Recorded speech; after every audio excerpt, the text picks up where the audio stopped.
La Galleria Civica d'Arte Medievale, Moderna e Contemporanea Vittorio Emanuele II ha sede presso Villa Crozze, elegante residenza costruita agli inizi del Novecento lungo il viale centrale della città, detto dei Passeggi, della Concordia e infine della Vittoria. La Galleria Civica è nata grazie alla donazione da parte del professor Giovanni Paludetti della collezione da lui raccolta nel corso di tutta la sua vita.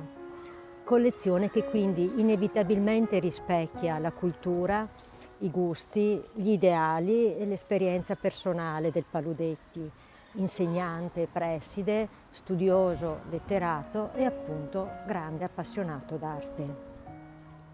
È stato per volontà del Paludetti che la Galleria Civica venne intitolata a Vittorio Emanuele II, il primo re d'Italia, figura a lui molto cara, del quale si può ammirare un bel ritratto, opera di Girolamo Induno. Fu sempre per desiderio del professor Paludetti che la collezione venne dedicata alla madre Maria Fioretti Paludetti, in segno di affetto e di riconoscenza, della quale si conserva un ritratto realizzato nel 1984 da Armando Tonello.